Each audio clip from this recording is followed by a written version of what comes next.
নমস্কাৰ all of you আলিচাৰ Assam YouTube চেনেললৈ সকলোকে স্বাগতম জনাইছোঁ।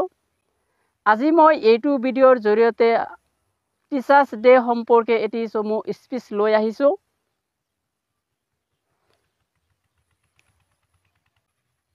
পৰম শ্ৰদ্ধাৰ শিক্ষক দিৱসৰ আসন অলংকৃত কৰা মোৰ শ্ৰদ্ধাৰ সন্মানীয় সভাপতি মহোদয়, মঞ্চত উপবিষ্ট আমাৰ বিদ্যালয়ৰ শ্ৰদ্ধাৰ প্ৰধান শিক্ষক মহোদয়, মঞ্চত উপবিষ্ট আমাৰ শ্ৰদ্ধাৰ শিক্ষাগুৰুসকলৰ লগতে মঞ্চত উপবিষ্ট সন্মানীয় অতিথিবৃন্দ আৰু মৰমৰ ছাত্ৰ ছাত্ৰীসকল,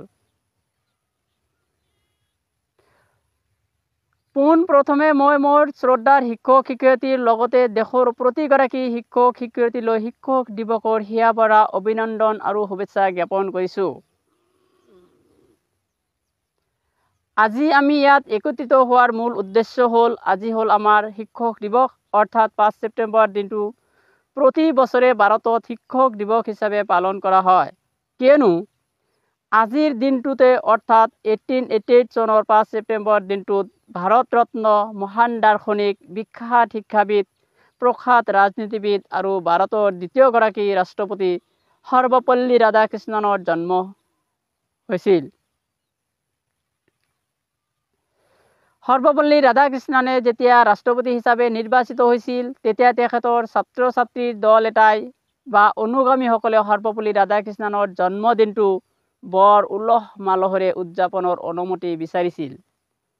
তেতিয়া ৰাধাকৃষ্ণনে অনুগামীসকলক কৈছিল, মোৰ জন্মদিনটো যদি শিক্ষক দিৱস হিচাপে পালন কৰা হয়, তেন্তে মই বেছি আনন্দিত হ'ম।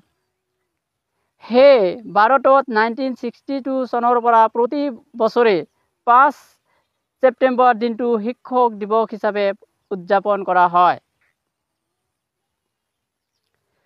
শিক্ষক দিৱস হৈছে শিক্ষাৰ্থীসকলৰ ভৱিষ্যত গঢ়াৰ ক্ষেত্ৰত শিক্ষকসকলৰ অক্লান্ত প্ৰচেষ্টা আৰু অমূল্য অৱদানক সন্মান আৰু প্ৰশংসা কৰাৰ বাবে উৎসৰ্গিত এক বিশেষ অনুষ্ঠান। শিক্ষক দিৱস উদযাপনে ভৱিষ্যত প্ৰজন্মক শিক্ষাদানক এক পবিত্ৰ বৃত্তি হিচাপে বিবেচনা কৰিবলৈ অনুপ্ৰাণিত কৰে। এই প্ৰতিভাশালী ব্যক্তিসকলক শিক্ষাৰ ক্ষেত্ৰত কেৰিয়াৰ গঢ়িবলৈ আৰু সমাজৰ বিকাশত অৰিহণা যোগাবলৈ উৎসাহিত কৰে।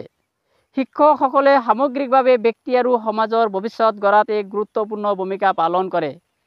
সেয়ে কোৱা হয়, teaching is the profession that creates all other professions. এইখিনিতে আমি শিক্ষকসকলৰ কৰ্তব্যনিষ্ঠাৰ বিষয়ে সন্মান জনাই উল্লেখ কৰিছোঁ। The real teacher teaches from his heart, not from in the books and you are one of them. শিক্ষকসকলক এডাল মমবাতিৰ লগত তুলনা কৰা হৈছে, যিয়ে নিজে জ্বলি আনক পোহৰ দিয়ে। সদশেষত মই মানুহ গঢ়াৰ কাৰিকৰ শিক্ষকসকলৰ অক্লান্ত প্ৰচেষ্টা আৰু অমূল্য অৱদানক সন্মান জনাই আজিৰ চুটি বক্তব্যটো সামৰণি মাৰিছোঁ।